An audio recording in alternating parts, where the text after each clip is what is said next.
All right, so state your name, please. Jude Privett. Jude Privett.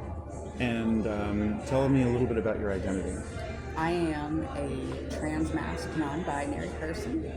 That usually confuses most people, but I'm sure you get it. I think to me what that means is like you're non-binary, but you lean masculine. I do, yes. It's kind of like if I'm forced to present a certain way, I'm going to present masculine. Is how I'm most comfortable. How long has that been your identity? Well, it's kind of hard. It feels like it just has always been. It's something that was very natural for me from a young age, but my mom would kind of like push down, like, no, you're a tomboy, that kind of stuff. And I would insist very like enthusiastically when I was a toddler that I was a boy. But no one would listen to me. Yeah. So I've held on to that for my entire life. But I've gone through phases where I've tried to be ultra feminine and just fit my desired role. Right. And that stopped working when I turned 30. What about what happened when you turned 30? It just felt like everything kind of changed. I realized I had control over my own life. I needed to live it for me and not for other people. Right. I had been living for everybody else my entire life, pleasing them, and it's my turn to be happy. Yeah, it was sort of like you're in your 30s and you realize that like your life is starting to reach a chapter, and you realize your life has chapters. And Yes. You're like, I don't have forever to do this. I want to live as me instead of somebody else. Yeah. Right. Yeah. Well, that totally makes sense. What about your art and like your practice? Are you mainly a like an illustrator or like a Illustration is new. Like literally just a few months new. I've always been a writer. Oh, cool. I grew up writing. I used to draw quite a bit, but I never took it very seriously because I didn't think I was very good. And then I was really bored over the winter, and I bought these coloring books and alcohol markers, and I got tired of... This past winter? Yes. I got tired of coloring all the cutesy stuff. I mean, it's cute, I love it, but I wanted to color my own stuff, which is how this came about. This is from my favorite band, and this is the lead singer, and this is like the antagonist. Did you design... Did you design the layout of the image yourself, or is it taken from something? Yeah, this was just out of my head. I like it. Normally I use references for this stuff. Yeah. We should show it. Thanks, what's visible. It can be flipped upside down too, either way, but it reads as doubt. Yeah. Yeah. Having never seen the film, I assumed that this had something to do with the film Doubt. No. 21 Pilots. Okay. Actually, they have quite a colorful lore, lots of characters, deep story. All the songs are pretty serious, and I just relate to them so much and always have. I'm around the same age as the guys in the band, so it feels like I've grown up with them. The stuff that they're going through now is stuff that I'm also going through. Right. And back in college, when I started listening to them, we went through a lot of the same things. A lot of their music is about mental health and how rough it can be. I didn't know that. That's really cool. And so you, let's see, I'm trying to think of how to phrase this question. You have a variety of struggles that you deal with that I think fall into the category of invisible disabilities. Yeah. And I think some of those are mental struggles and others are physical struggles. Is that right? Can you go over some of them? Sure. Can you give me a picture of them? The physical struggles are things like POTS and fibromyalgia. What is POTS? POTS is postural orthostatic tachycardia syndrome. Damn. And basically when I stand up, my blood pressure goes down and my heart rate goes up, and all my blood kind of just like goes into my legs, and so it's not like circulating properly. It makes me really lightheaded, really dizzy, headache, sweating, all sorts of nausea, all sorts of problems that people don't really see. So it's really hard for me to get out of the house. which has caused a lot of like mental health problems as well. And they kind of compound on each other and get in this little feedback loop. If it's not one, it's the other. I really struggle with isolation. Right. I don't leave my house much. This is the first time I've left the house in a long time. This interview here today? How long? Other than a couple fast food runs, I haven't really left the house in a week or two, probably. Yeah. The last big outing I had was when I went to Pride with you and Chris. Yeah, that was It's a while ago. That was like in the middle of May. Yeah.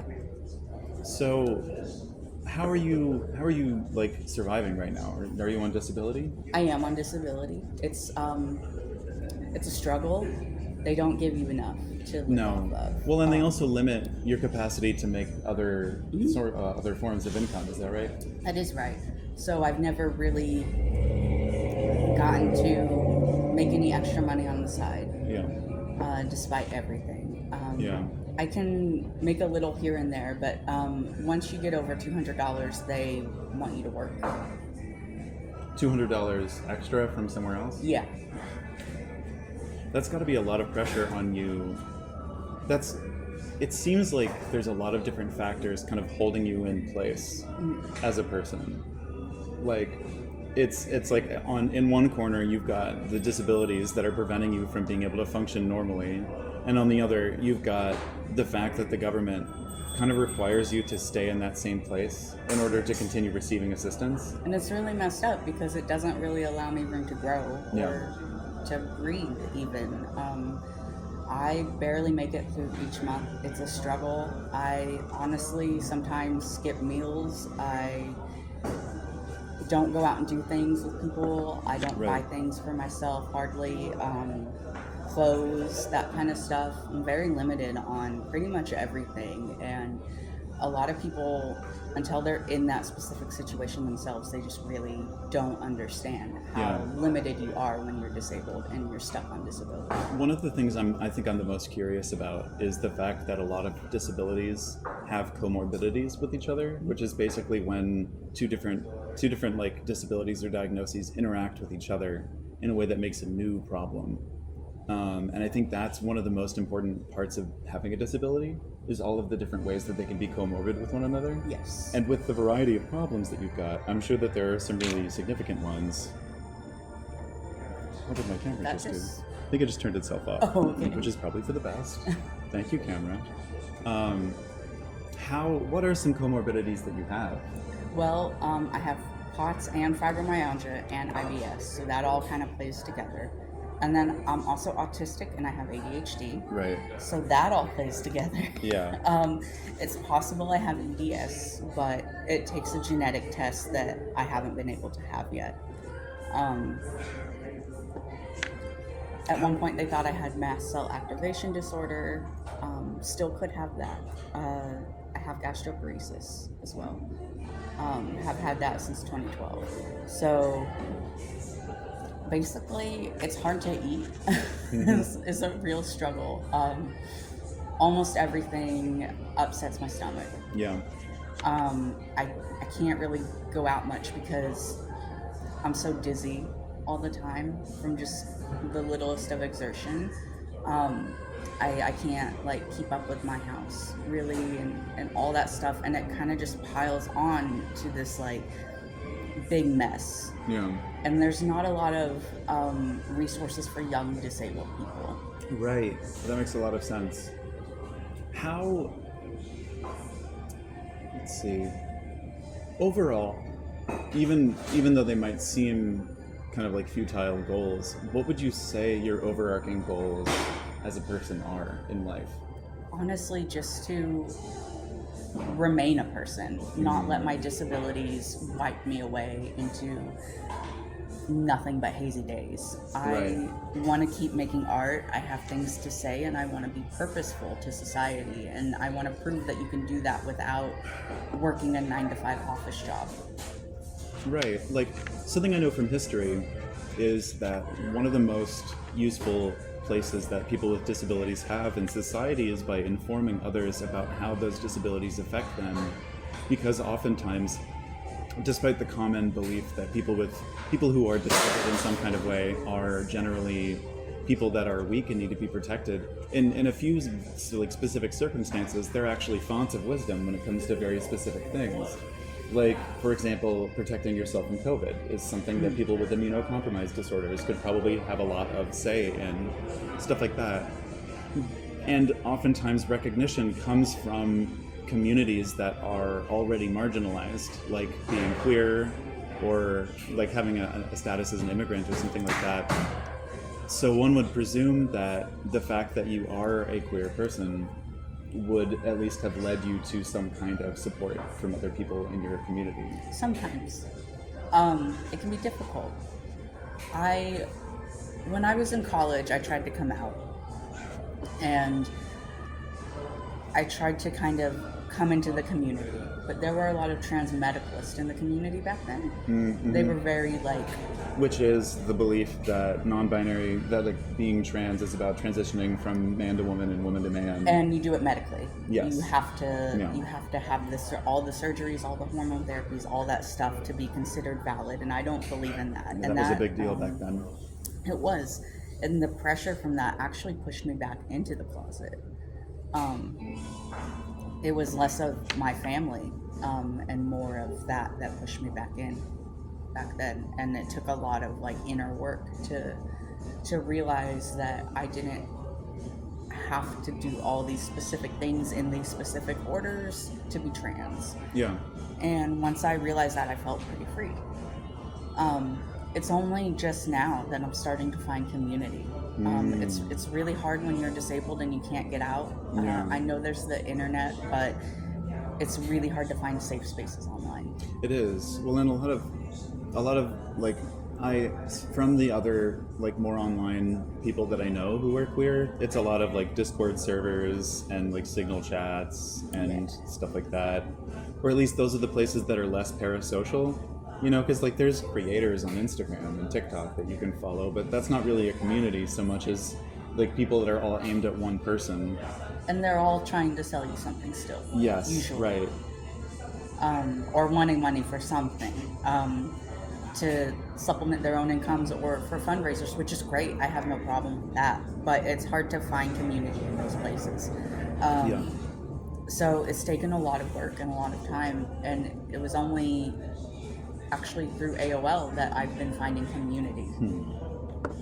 It kind of opened things up for me, and once it did, I was able to find some friends online through TikTok. I just kind of stumbled into my now best friends live, and we have a Discord community, and we all click and we take care of each other. That's so cool. Yeah, and like I feel like that's how it happens in a lot of cases. Is like you meet somebody through some context, and that will fall into a smaller little sub community, which is I think a big part of the problem these days is that a lot of, whereas back when like we were in high school, because I think you were around my age, back when we were in like high school age, the millennials, people were on Facebook and communities like that, or chat rooms, and those are places you could access from anywhere, where it would be like finding a subreddit a little bit, where you look for like-minded people, maybe even communities, like specific pages, and then you jump in. But these days, you have to know somebody already, and those people will introduce you to a Discord server that you can't search for those. Right. There's no database of those things, and it's designed that way on purpose. And in some ways that's maybe more advantageous in terms of keeping things private and protecting people and making sure that there's a lot more space to grow unique areas where like people can't constantly be scrutinizing you that aren't part of the community. But it also means that it's really easy to gatekeep those things from other people. Yeah. I feel like there's a lot of gatekeeping, and I feel like sometimes with the queer community we have too many rules for people. There's too many, this is how you have to be queer in order to be considered queer, and I get really frustrated with that. I feel like there's so much fluidity within the queer community that we shouldn't be gatekeeping each other or infighting or over language when we need to be focusing on the bigger issues because we're not going to survive if we're fighting with each other. Absolutely. Like when I first pitched this whole project, it was like the election was not even resolved yet. Like it was like late October. Well, and I don't love our government at all. I don't even really like the Democrats. I don't like any of it. But regardless, I wasn't making this from the perspective that like now is the time. I was just like, yeah, this is important. This is something we need. We need diverse perspectives. We need messy perspectives. We need to get rid of the concept of a safe space as something you make by eliminating all of the dangerous people, and instead make a space where it's safe because everybody trusts each other enough to say something. Yes. And instead of saying don't do this, don't do that, you're saying please do this, please do that. Yeah. And if it's something else, we can figure it out as a group. And then right before the project really kicked off, the election happened, and I was like, well, I think this is kind of really important now. Yeah. Shit. It is. It definitely made me come out of my hidey hole a little bit more, because Yeah. I also want to survive, and the way to do that is through community. And I don't want to just take from community, I want to give to community. And as a disabled person, it's always a struggle. I've kept myself away almost for so long, because most people, when they help each other, it's with money somehow. Yeah. You buy things or you directly give money to someone. I can't do that because I don't make enough to support myself. So No. I have found that the way that I can help community is through art. Yeah. And if I can help with my words or illustrations, then that's important to me. I think that, let's see,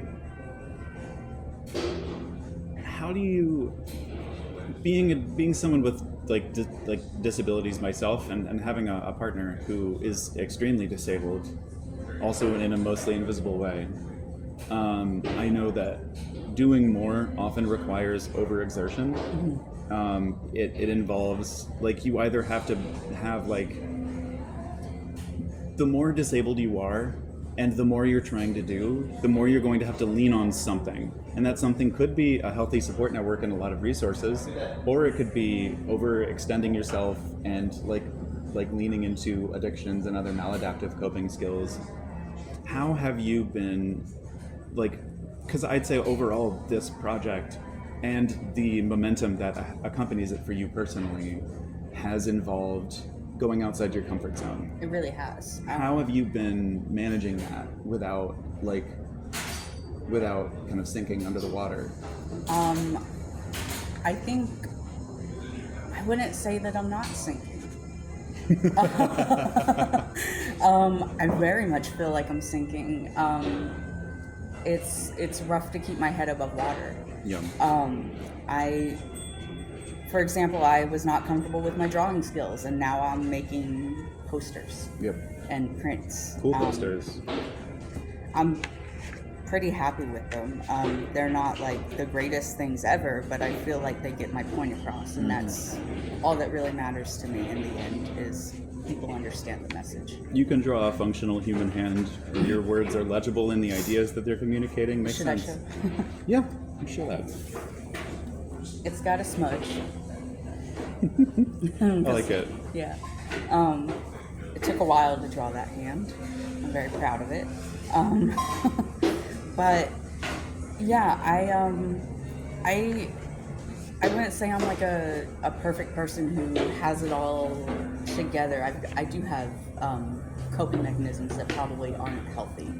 And I think that can be the case with everybody. But I'm always trying to find the balance of keeping those where they're not completely wrecking my life. And just trying to overcome what I can as I can, and not everything at once. So I decided I had to make a decision, what's going to be the best for me in the long run, because summers are really hard on me. Mm-hmm. Yeah. Because of my POTS. It's the worst time of the year. And that's because the heat affects it as well as standing up does. Yes, the heat and the humidity. Sometimes even loud noises makes me feel like I'm going to faint. And that's a weird one. Like just pressure changing in the air. When you came to bring some art, I actually almost fainted when I opened the door because it was storming outside, and the pressure outside wasn't the same as the pressure in my house. And as soon as I was met with all that pressure, that air pressure, it completely overwhelmed my system. Wow, that's a lot. How was that? How was college? Well, wait. Important question first. I meant to ask this before. How long have you had these diagnoses? Since 2015, and I graduated college in 2013. So this happened right after college? Yeah. Were you disabled before that and just didn't know it, or did these things just come up? There were signs, but no one really paid attention to them. Yeah. I was in a very abusive relationship in college. Sure, weren't we all? Yeah. And I got out of it, like literally the day after I graduated, I left. Wow, what a drastic change. It was a big change, and then a couple years later, I got really sick, and my world has just never been the same. And I feel like I never really got that chance to be a regular adult. Yeah, no, absolutely. I had a very similar experience of college. Not completely, because like I have different disabilities, but like I have chronic back pain, and I started developing arthritis. Not the really bad arthritis that requires a bunch of like stuff. I forget the names. Just osteoarthritis in my bones, and that started in college. At the same time as I developed, literally, I feel like the same day I developed a rare condition called pseudotumor cerebri, where your brain simulates a brain tumor, but there's no tumor there. It's just spinal fluid. And so I had to drop like half my classes, and I was supposed to talk to campus security to get rides, but I'm not going to do that. They're campus security. They're terrifying. Half of them are like ex-cops or the guys who failed the exam to become cops. Just like, no, I'm not going to get in your car. Yeah. So I would have to leave like an hour early for classes so that I could like lay down somewhere nearby to like recover in order to go to the class. And that really affects your rhythm. Yeah. Especially because it's already normal for people to pivot back to your experiences. It's already normal for graduates to experience kind of like a rupture right after college, where you're like, okay, I'm done, I'm good, and suddenly this overwhelming pressure and this huge mechanism of people and rules and like infrastructure that's existed to drive your productivity and your learning experience is just gone. And the world's attitude is like, now you become the machine, and you can just do it. This is the part where you take over. And for a lot of people, especially in creative fields where there's no clear next goal unless you already have one, there's kind of this like void where you're just kind of left with this skill and absolutely no mechanism to drive it with. Like, and when that's doubled with like a huge life change, you're getting all these diagnoses, you just left a relationship, and you're still processing how that's affected you and like all of the good and bad things about that. What were the next few years of your life like for you? They were honestly really difficult. I bet. I lost myself quite a bit. I worked a lot of really weird, small jobs that weren't great for me. I worked at Walmart. I worked in a factory for a month or two. What kind of factory? It's in Noble. It was for, like in the hospitals when they're like pumping those bags to breathe air into people for them. I basically tested those all day. So I would pick one up and put it on a nozzle, and a machine would breathe air into it. And if it didn't pop, it would move on. And this would happen very quickly all day for like 10 hours. Right. And I would just constantly be putting those on there. It's pretty normal for people who are disabled to experience dissociation to some degree. Mm-hmm. Do you experience dissociation? Yeah. To what extent? Like all the way to having like alters and parts and stuff? Not quite. I did think for a while that was a possibility. It's very confusing to grapple with, and it's something that I'm still working through. Yeah. Because sometimes I don't notice I'm doing it. Yeah. It's hard. It was a coping mechanism for me from a young age. Being autistic and ADHD and queer, it was very easy to just slip out and be gone and not realize I was doing that. And so it takes a lot for me now to recognize when I'm doing it. And I feel like it affects my social interactions as well, because sometimes I'll be socializing and then I'll just like come back to myself and I'll be like, where the hell have I been? I've been talking, I've been interacting, but I haven't been present. Right. Totally. And it's scary. It's one of those like, who's driving the car moments. Now, are these moments like full on blackout, or they're more just like you're kind of in a fog, and then you come out and realize you haven't really been consciously acting? It fluctuates. Yeah. Sometimes I'll realize someone will like my partner will be like, hey, you've been staring at that wall for a while. Are you okay? What are you thinking about? And I'll be like, I don't know. Couldn't tell you. I haven't been thinking about, or I'm thinking about so many things that I'm thinking about nothing. How did you end up with the partner you have now? We actually met online.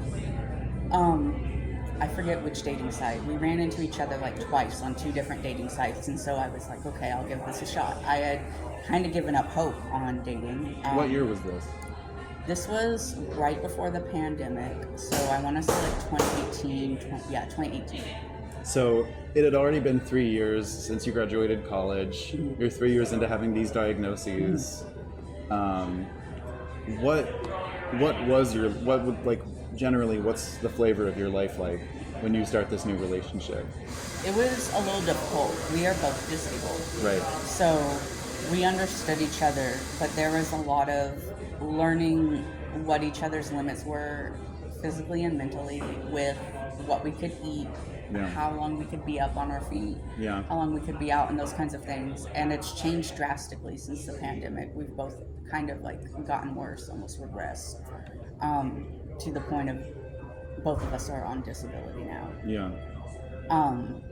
It's really hard to be with someone who's also disabled, because usually, not usually, but oftentimes when people partner up, maybe just one of them is disabled and the other partner can kind of step up and fill in those gaps. But when you're both disabled, things slip through the cracks.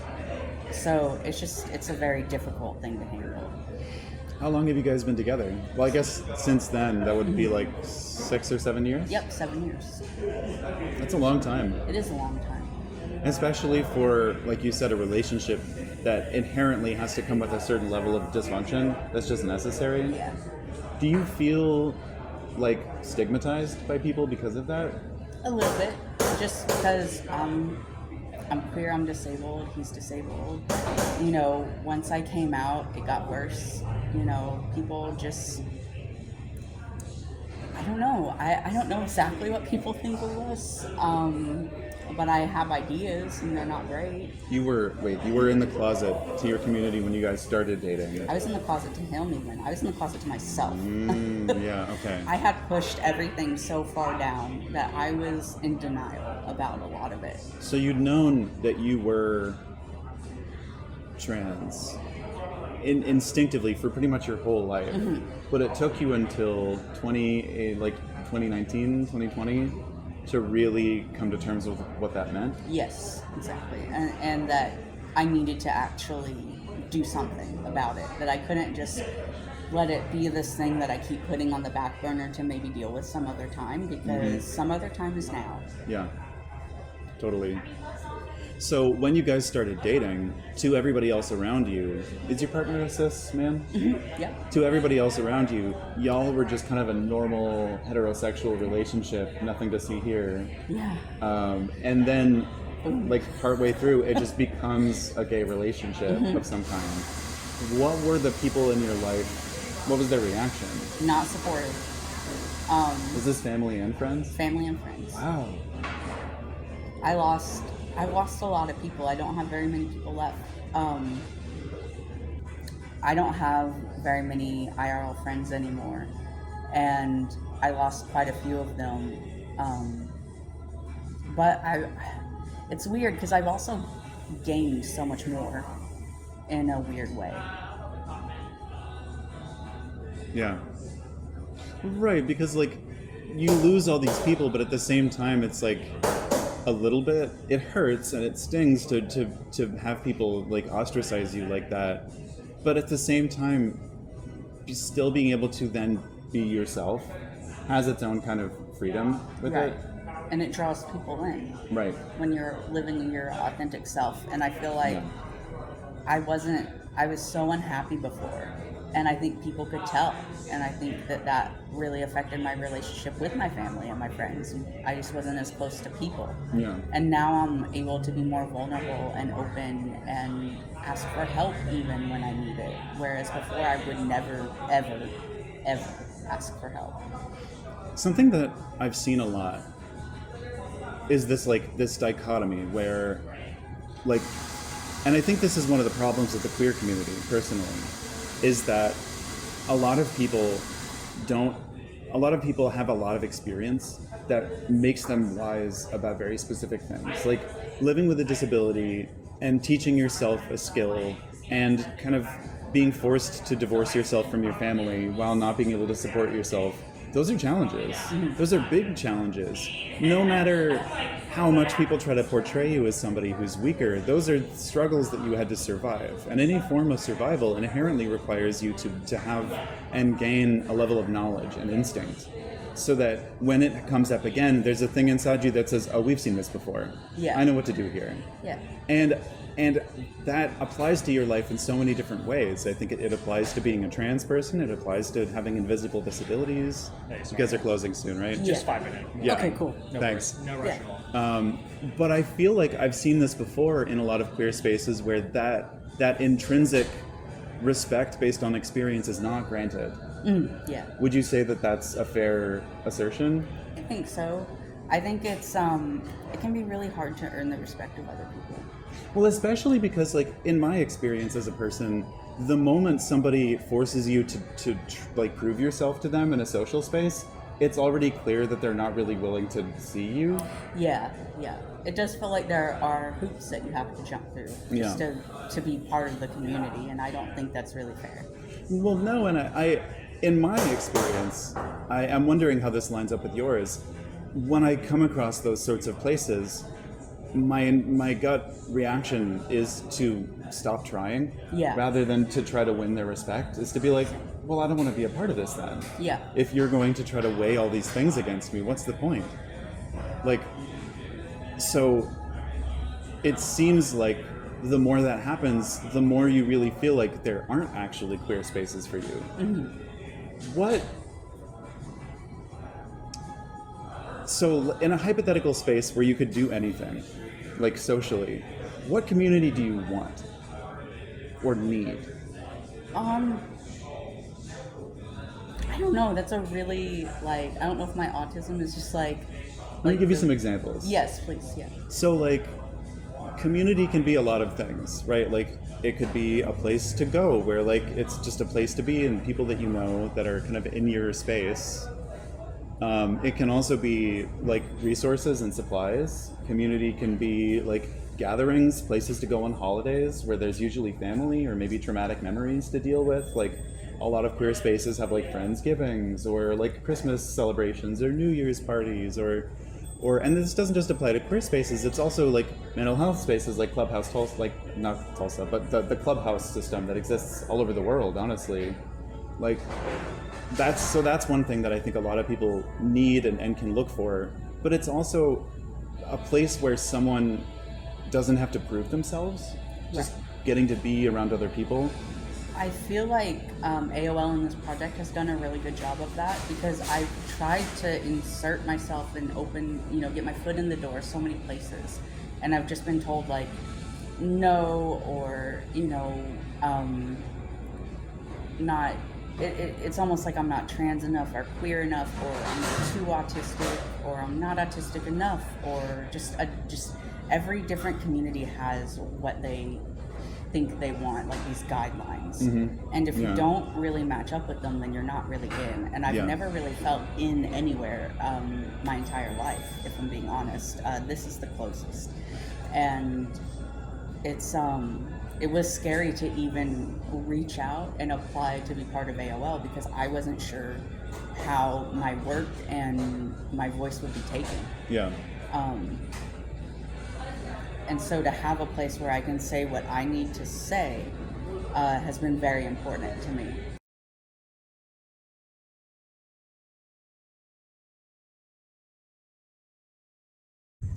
Okay, so this is going to be the second half of my interview with Jude Privett. Due to traffic sounds, I am not even bothering to try to get video because it will fuck the audio up, which is my fault. So, something I want to ask is like, so you started drawing and working on art. Well, actually, okay, wait. When did you start writing, like, creatively? I've been doing that since probably about third grade. Third grade. So, like, when you were in third grade, was it already something that you were, like, doing to express your thoughts and feel better about yourself and, like, process complex ideas? Yes. I've been writing little songs and tunes and poems in my head since I was very small. I just didn't know that's what I was doing until third grade when someone came in to class to teach us poetry. And I already understood the assignment. Yeah. And I remember them telling me, like, oh, wow, this is really good. We didn't expect anyone to understand this today. That's good. At what point did your craft become, like, a practice that was really serious to you from, like, a hobby? I'd say in college. That's around the same time I found 21 Pilots, which are my special interest and favorite band. And I really loved the way that Tyler Joseph worded things and expressed himself, and it felt very similar to how I had my own thoughts in my head organized. And it inspired me to start writing again. And I did that for a very long time, and then when I became disabled, I got really discouraged, and I stopped for a really long time. But then Tyler said something one time on stage that really got to me, and it was that anybody, anywhere can do anything. And at first I thought it was goofy, because, like, let's be real, there are limits to things. But I understood what he meant, and so I got my notebook back out, and I started going for it again. And soon doors started opening up for me. Yeah, that's really one of the biggest things I've learned. That's really one of the biggest things I've learned in pursuing art, is that in a lot of cases, really all you have to do is show up and be like, hey, I'm here, I want to do this. And if you do it enough, doors will start opening. Especially, like, when you look at the level you're at and then look around at the level of people that are in the community and, like, doing stuff and, like, getting shows and publishing things that aren't just self-published, you'll see pretty quickly, oh, I'm already as good as a lot of these people. I'm already at the level that's considered professional. So then, in my own experience, I was like, well, what's the gap between me and then? The only gap I could see is connections and just opportunities. And it's easy enough to supplant those with just time and connections. So, although that does raise a really interesting point, though, that would you say that your intent as a creator is to do that as your main focus, is to try to be an artist and a writer? Yes.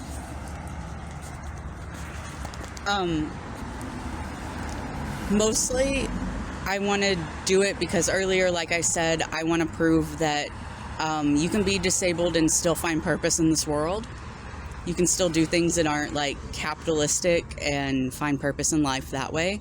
But I also just want to reach people, and I want people to know that it's okay to have the feelings that you have. I want them to know that it's okay to express yourself always, even if that looks messy, even if it sounds emo or cringe, I remember how I felt growing up writing and drawing, and how I would think, oh gosh, no one would like this. No one wants to hear this. Mm-hmm. And so I think back to that little kid, and I think, well, what would I tell them now that I'm an adult? Yeah, right. And I think that I want to tell them to be themselves. And if I would tell them to be themselves, well, then shit, I got to be myself too. I have to just own it. And I think it's just really important. And if I can also just lessen one person's suffering a little bit, then it just makes me feel like I've done something good here. Yeah. To ask a more, I'm not sure if I'm using this word right, but a more pragmatic question, what would you say, what exactly is the purpose of how do you get from writing really good stuff and drawing things and like creating this art, how do you get from there to making a difference in people's lives, to reaching people? Where's the bridge? Like there's multiple things that people do to get there, but I'm curious as to what your thoughts are now. What's like, how do you get from point A to point B? Sorry, I'm having trouble with that one. Yeah, that's a hard question. That is a really hard question. I don't know if I've figured it out yet. Right. I don't know if I figured a lot of things out yet. This is still all very new to me. Like, I don't have any published books. I've won a few awards. I've been in my college's literary journal, but that's about it. This is my first big break, in my opinion. Yeah, from the things that you were saying, the first thing I thought is like some kind of education. Like, Oh, I see.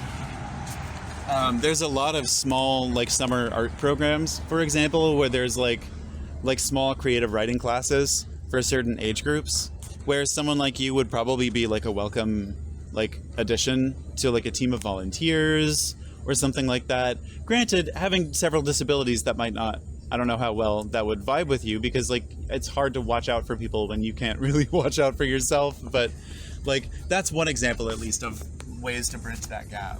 Okay, that actually helps, because those are the kinds of things I want to do, but I guess I've never really considered myself good enough to do those things. I see other people doing those things and I think, wow, that would be really amazing if that's what I could do too. But until now, I've never really had that confidence that I could do it. And I'm starting to see that in myself now, that it's something that I could potentially pursue in the future. Right. One thing I know is that a lot of the, like, I've kind of seen two different routes between like professional artists and writers that I've been around. Is like one route is what we already talked about, of like becoming an educator of some kind, and also like leaning into academia, which isn't a super welcoming space for a lot of reasons. But also the other route is just as uncompromising, which is just getting a lot of like funding things or awards or scholarships or grants and fellowships, which is, you get stuff done.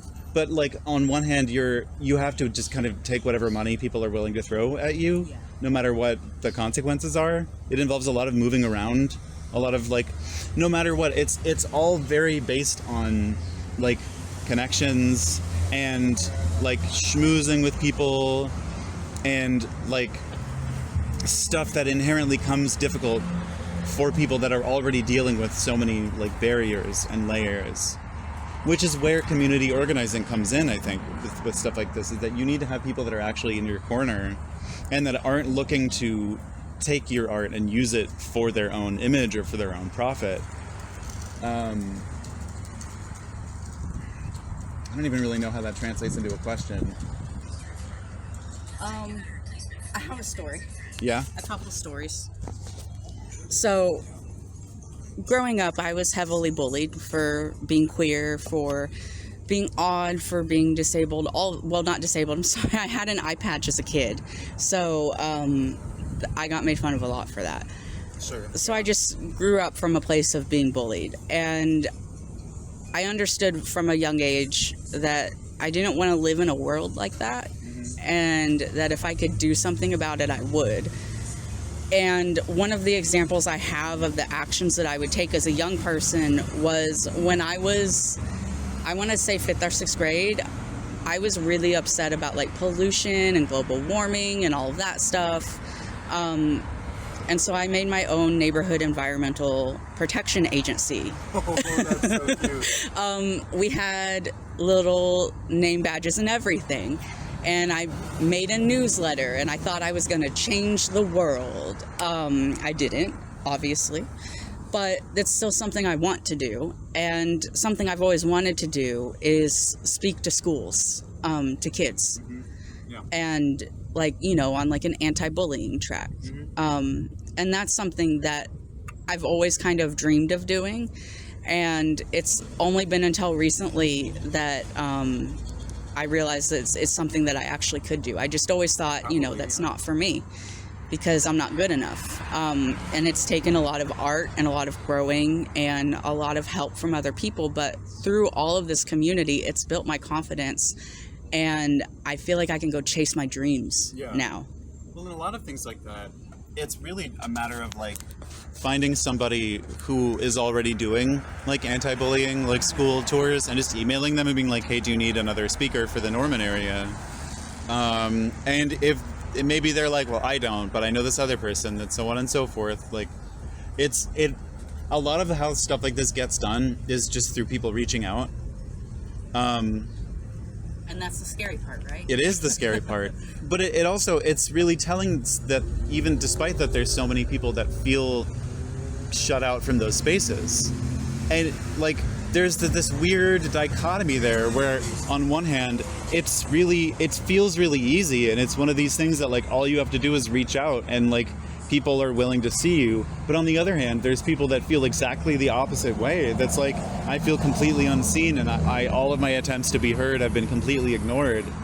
And I feel like that dichotomy, like in between those two things, you can see that there's a divide where people that really need these things and these kinds of connections are not being seen somehow. I agree. And as somebody who was not seen for a long time, I don't know, this is so cliche, but like, what do you think needs to be done to change that? Like, let's say that there's somebody doing a program like this, or organizing somehow, or doing any kind of like putting together of events or programs, and are trying to find people like you that feel unseen and unwanted and are looking for stuff. What should they do to make people like you feel comfortable? I think the biggest thing is to not worry about being so polished, to not worry about being popular or making money. If you're doing it for those reasons, you're not going to get the results that you want.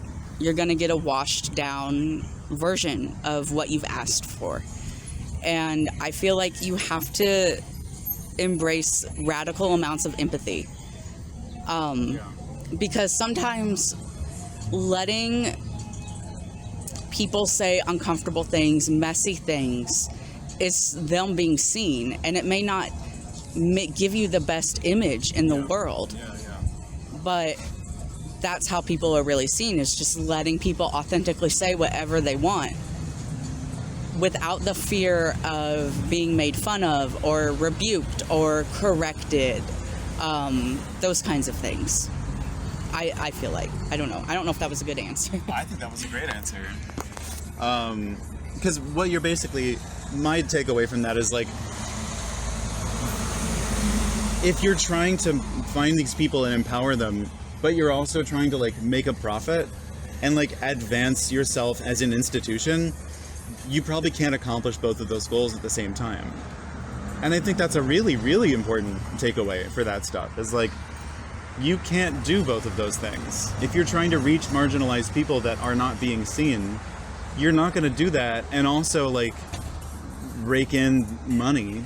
Right. Unless the thing that you're doing is selling out those people to make yourself look like, I don't know, to like draw in funding from big, like horrible billionaires like Bloomberg, or like Tyson Chicken or something, that are like trying to improve their image. Right, exactly. It's kind of like if I were trying to get Target to sponsor me for Pride or something. Like, there's no way, because places like all these big companies, all these big places are not they're not actually concerned about marginalized folks as much as they say they are. No.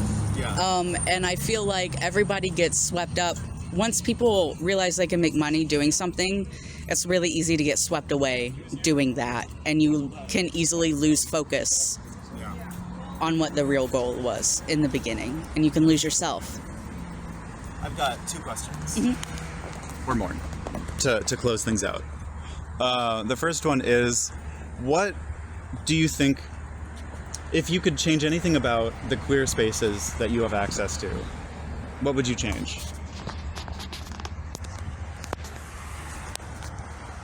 Any form of answer is okay. Okay. Yeah. I've always been the kid that wants to give the correct answer. So, I think accessibility is a huge one. Oh my God, yes. I don't feel welcome in most spaces because of that, just because there's a lot of hurdles, like literal physical hurdles that go, like, for example, not this place is great, but I had to walk all the way around to get to an accessible door. Yeah. I don't know if you noticed, but the accessible door was all the way around front. There were 2 doors on the sides. So people don't realize that kind of stuff, how far someone may have to walk, or if someone might need a mask, or if other people need to be masked. Yeah. For example, there's a protest this weekend, the No Kings protest, and I wanted to go because I've always been the person that said if I were living through, let's be honest, fascism, that I would be loud about it and I would fight it with every fiber of my being. And it sucks that those places aren't accessible to me. Yeah. Let's say something crazy happened and the National Guard gets called out. I can't run. I can't protect myself. Yeah, absolutely. I have to take all that into consideration, and so I have to just kind of have to isolate myself and pull myself out. And so I'm trying to find ways around that to get back in, to fight in every way that I can. I think I kind of went off the rails with that question. That was a fantastic answer. In fact, the only other thing I would add is, like, I think a good way to distill what you just said is that, like, to people that are doing some kind of organizing and are trying to be inclusive, especially if it's, like, organizing with the aim of, like, combating corruption or making, like, safe spaces for people, you're not going to be able to do that if there's people that are risking way more than you are with their own health and safety and, like, mental stability, and they don't feel comfortable enough to tell you about it. Yeah. Like, if you have the kind of space where people don't feel like they can come to you and tell you what they're trying to accomplish, or that you won't include them, you've already failed. Yeah. I have a great example of someone who did accessibility right. There was a Bernie Sanders rally, I think, right before COVID. I want to say it was like 2019. And he set up a whole ADA section in the park just so disabled people could also be a part, take part. There was a tent, there were seats, there were people with water. And those are the kinds of things that a lot of organizers don't think about. Yeah. They don't take into consideration that most people can't do an actual march. Yeah. So, like, you know what I mean? Like, I can't walk very far. I have to be very still and in one place. And so I feel like there could be multiple different kinds of protests. You know, there used to be different kinds of protests. You know, there are people that could, you know, I always thought I always had this idea that for the whole bathroom issue, what if we just took over what if there were people that took over some bathrooms and just sat in them and took up space? Yeah, no, totally, absolutely. While there are also people marching in the streets. Like, there are different ways to do it, and we could attack from multiple angles, but people don't think about that. I mean, and it's, the funny thing is that, like, it's as simple as just listening to people, and, like, actually, it really is as simple as just asking people and listening and not coming to them with answers already. Right. But so, okay, I think the other question that I've got is, in all of your experiences with isolation, what has helped you survive being isolated from other people? Like, what are the things that have helped you the most?